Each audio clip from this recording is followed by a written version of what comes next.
آپ اندازہ لگائیں کہ اللہ کے نزدیک آپ کی یہ چیزیں کتنی اہمیت رکھتی ہیں۔ آپ کی توانائیاں، آپ کا وقت، آپ کی دولت، آپ کی صلاحیتیں کتنی امپورٹنٹ ہیں اللہ کے نزدیک کہ قرآن میں 24 جگہ پہ اس نے اس کا تذکرہ فرمایا ہے اور آپ کو بتایا کہ اس کی قدر و قیمت کا خیال کرو۔ سب سے بڑی چیز جو اللہ نے آپ کو دی وہ مہلت ہے، جس کو آپ وقت کہتے ہیں۔ آپ سوچیں، وقت آپ کے ہاتھ سے ایسے نکلے جا رہا ہے کہ آپ کے ہتھیلی پہ برف کا ٹکڑا رکھ دیا جائے، آپ اس کو پگھلنے سے روک پائیں گے؟ تھوڑی دیر میں پتہ لگے گا کہ آپ کی ہتھیلی خالی ہے۔ تو جو لوگ وقت کا ضیاع کرتے ہیں وہ سب سے زیادہ اسراف کرتے ہیں، وہ بربادی پھیلا رہے ہیں، بربادی کر رہے ہیں، خود تباہ ہو رہے ہیں، معاشرے کو، مملکت کو، انسانیت کو تباہی کی طرف دھکیل رہے ہیں، کیونکہ وہ سب سے پہلی نعمت ہے پروردگار عالم کی جس کا آپ احترام نہیں کرتے۔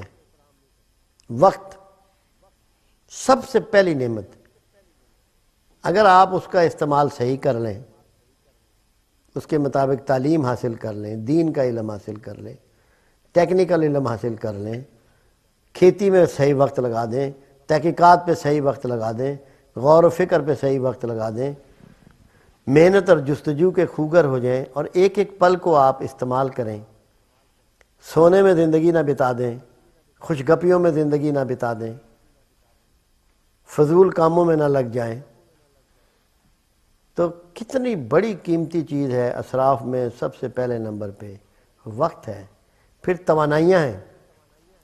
یہ آپ کی صحت، آپ کی جوانی، یہ سب آپ کی توانائی ہے۔ پانی، کوئلہ، بجلی، گیس، پیٹرول، مٹی کا تیل، یہ سب توانائیاں ہیں۔ کسی کا بھی مس یوز نہیں کرنا، بلا ضرورت کوئی چیز استعمال نہیں کرنی۔ ہمارے ہاں تو گھر میں لائٹیں جل رہی ہوتی ہیں اور دوسرے کمرے میں بیٹھے ہوئے ہیں یا لانج میں بیٹھے ہوئے ہیں یا باہر کھڑے ہیں، مہمان آ گئے، ڈرائنگ روم میں لائٹیں سب جل رہی ہیں۔ توانائیوں کا کتنا مس یوز ہے۔ گیس کا برنر کھلا ہوا ہے تو کھلا ہوا ہے۔ پانی کتنی بڑی توانائی ہے، آنے والے زمانے میں جنگیں ہونی ہیں پانی پر، اتنی قلت اس کی آنے والی ہے۔ جن معاشروں میں، جن ملکوں میں پانی کم ہے، ان کا حشر دیکھیں جا کے کیا ہے، کتنی خواری ہے ان کی زندگی میں۔ تو پانی کتنی بڑی توانائی ہے، اور ہمارے ہاں تو ٹوٹیاں کھلی ہوتی ہیں، پانی بہہ رہا ہوتا ہے، ضائع کرتے ہیں، پینے میں، نہانے میں، واش روم استعمال کرنے میں۔ مطلب توانائیوں کی ہمیں فرق ہی نہیں پڑتا۔ ہمیں اپنی ذاتی انرجی جو اللہ نے دی ہوئی ہے اس کو ہم مس یوز کرتے ہیں۔ پھر دولت بھی تو اللہ کی نعمت ہے، اس کا مس یوز ہے۔ جہاں ضرورت نہیں ہے وہاں استعمال کر رہے ہیں، جہاں ضرورت ہے وہاں استعمال نہیں ہے، اور جس وقت پہ ضرورت ہے اس وقت پہ استعمال نہیں کرتے، بے وقتہ استعمال کرتے ہیں، پھر نیگیٹو چیزوں کے لیے استعمال کرتے ہیں، بجائے اس کے کہ اس کا پازیٹیو استعمال ہو، مثبت استعمال ہو، ترقی و توانائی کے لیے استعمال ہو، لوگوں کی ایجوکیشن کے لیے استعمال ہو، لوگوں کی خدمت کے لیے استعمال ہو، ان کی تعلیم کے لیے استعمال ہو، ان کی گروتھ کے لیے استعمال ہو، ان کے دکھ کم کرنے کے لیے استعمال ہو۔ وہ تو ہم کرتے ہی نہیں، ہم تو لوگوں کو آزار دیتے ہیں، اس سے تکلیفیں پہنچاتے ہیں، ان کو دقتیں دیتے ہیں۔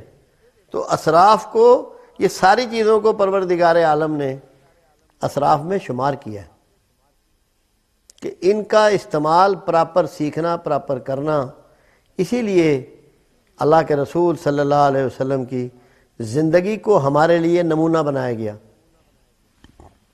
جاگنے سے لے کر سونے تک کہ سارے اعمال اگر آپ رسول اللہ صلی اللہ علیہ وسلم کی زندگی کے ان کو دیکھیں، ان کو پڑھیں، اچھی طرح اس پہ غور کریں، تو آپ کو یہ پتہ لگے گا کسی چیز میں ایک رتی بھر بھی اسراف کا عنصر نہیں ہے۔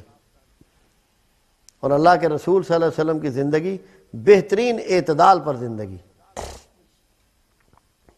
معتدل زندگی، اعتدال والی زندگی، گفتگو میں بھی اسراف نہیں ہے کملی والے کا، اللہ نے رسول اللہ صلی اللہ علیہ وسلم اختصار بطور معجزہ عطا فرمایا کہ جب آپ گفتگو فرماتے تو ان کے الفاظ گنے جا سکتے تھے، اتنے واضح ہوتے، اتنے کم ہوتے، پوری فصاحت اور بلاغت کے ساتھ ہوتے، فالتو گفتگو کملی والے کی زبان سے باہر نہیں نکلی۔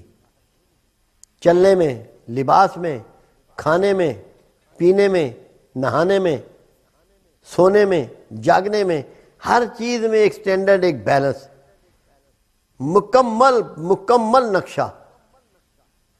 تو ہمارے لیے تو بہت آسانی ہے، اسراف سے بچ سکتے ہیں ہم اپنے سامنے نمونہ رکھ لیں سرکار دو عالم کا تو ہمیں کوئی پریشانی نہیں ہوگی کہ کتنے جوڑے کپڑے تھے، کتنے جوڑے جوتے تھے، گھر میں سامان کیا تھا۔ ہمارے ہاں تو اسراف کا یہ عالم ہے کہ گھروں میں یہی نہیں معلوم کہ جوڑے کتنے ہیں، جوتے کتنے ہیں، برتن کتنے ہیں اور سامان کتنا ہے۔ سامان کو اکٹھا کرنے کو ہم ترقی سمجھ رہے ہیں۔ کہنے لگا کبھی مرشد کے پاس بھی حاضری دی ہے، کہنے لگا مجھے ضرورت نہیں ہے، مجھے اس چیز کی اب ضرورت نہیں ہے، میں خود اتنا ماہر ہو چکا ہوں اور اتنے عظیم المرتبت ہو چکا ہوں کہ میں تنہا ہی ساری پرواز کر لیتا ہوں۔ اس شخص نے جا کر ان دونوں کے مرشد تھے، وہ ان سے ذکر کیا کہ یہ بات فلاں شخص نے کہی ہے۔ آپ نے فرمایا تھوڑا سا صبر کرو، دیکھو۔ تو وہ شخص اڑا کرتا تھا۔ یہ تصوف میں، روحانیت میں یہ واقعات ہوتے ہیں۔ تو دوران پرواز وہ گرا اور اس نے یہ محسوس کیا کہ میں بڑی متبرک اور مبارک جگہ گر رہا ہوں، مگر جب آنکھ کھلی تو اپنے آپ کو گندگی کے ڈھیر پر پایا۔ اس عذاب کو تنہائی کا عذاب کہتے ہیں۔ جسمانی طور پر تنہائی اور خلوت دو الگ چیزیں نہیں ہیں۔ تنہا وہ ہوتا ہے جو استاد کی، مرشد کی، پیر کی تعلیمات سے ہٹ چکا ہوتا ہے، ان تعلیمات سے روگردانی کرتا ہے اور بازوں میں خود ہو جاتا ہے کہ میں سب جانتا ہوں، میں بہت نیک ہوں، میں بہت برگزیدہ ہوں۔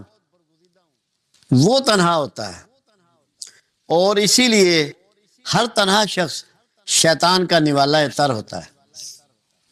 اس سے بچنے کا حکم کیا گیا۔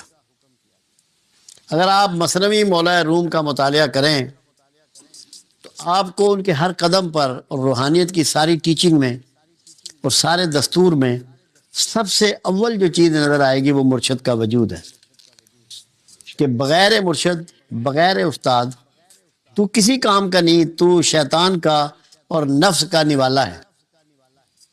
تو تنہائی سے یہاں مراد، اور اس کا بہت خوبصورت جواب تو ذکریہ ملتانی علیہ رحمہ نے بھی دیا۔ یہ مرشد نے کہا شہاب الدین سہروردی علیہ رحمہ نے کہ جاؤ اور یہ کبوتر ذبح کر کے ایسی جگہ لے آؤ جہاں تمہیں کوئی دیکھتا نہ ہو، تنہائی ہو۔ تو وہ کچھ دیر کے بعد اپنا کبوتر لے کر واپس آ گئے کہ بھائی بابا ذکریہ کیوں ذبح نہیں کیا؟ نے کہا استاد تنہائی کہیں نظر ہی نہیں آئی، سب جگہ اللہ موجود تھا۔ تو تنہائی کا احساس بذات خود باطل ہے۔ تنہا صرف اللہ ہے اور کوئی تنہا نہیں ہو سکتا۔ وہ واحد و زاہد صرف پروردگار ہے جو تنہا ہے۔ اور جو شخص اپنے آپ کو تنہا سمجھ لیتا ہے، آپ یہ سمجھ لیں کہ وہ کبر کا شکار ہو چکا ہوتا ہے، اور کبر جب پیدا ہو جائے تو شیطانیت اس کو گرفت میں لے لیتی ہے۔ لاہور میں ایک دن لیکچر دے رہا تھا اور عنوان تھا اللہ مل سکتا ہے۔ ایک صاحب کھڑے ہوئے اور مجھے کہنے لگے کہ آپ کو کیسے ملا؟ آپ کو اللہ کیسے ملا؟ میں نے کہا یار اگر مل گیا ہوتا تو میں خاموش ہو چکا ہوتا، ابھی تو میں بول رہا ہوں، اس کا مطلب ہے نہیں ملا۔ تو جب اس کی معرفت مل جاتی ہے تو خاموشی مل جاتی ہے۔ جب اس کی معرفت نصیب ہو جاتی ہے تو بندہ خاموش ہو جاتا ہے۔ اسی لیے سراج توسی علیہ رحمہ نے ایک بہت حسین بات کہی اپنی کتاب ہے للہ ما فی التصوف، کہنے لگے جو اللہ کو کم کم جانتے ہیں وہ اسے زور زور سے پکارتے ہیں، کیونکہ دور جو بھی ہو اس کو زور سے بلا کے پکارا جاتا ہے، اور جو اللہ کو ذرا قریب سے جانتے ہیں وہ اس سے کانا پھوسی کرتے ہیں، گوشے میں بات کرتے ہیں، اور جو اللہ کو بہت زیادہ قریب سے جانتے ہیں وہ ہیبت میں مبتلا ہو جاتے ہیں، وہ ہیبت میں مبتلا ہو جاتے ہیں، وہ اپنا ہوش کھو دیتے ہیں، اپنا شعور کھو دیتے ہیں، اپنی یاد کھو دیتے ہیں۔ یہ ہے اس کا قرب۔ اب حضرت علی کرم اللہ وجہ رضی اللہ تعالیٰ عنہ سے پوچھا گیا کہ اللہ کو کہاں تلاش کریں؟ تو مولا علی نے فرمایا دکھی دلوں میں، وہاں اس کا ٹھکانہ ہے۔ اب آپ دکھی کو اور دکھی کر رہے ہیں، اللہ کیسے ملے گا؟ دکھی کے مرہم رکھ دیں، اس سے کندھا جوڑ لیں، اس کی تیمارداری کریں، اس کی بیماری دور کریں، اس کی پریشانی دور کریں، اس کی غربت دور کریں، اس کی عزت بحال کریں، اندر ہی بیٹھا ہوا ہے وہ، وہیں بیٹھا ہوا ہے۔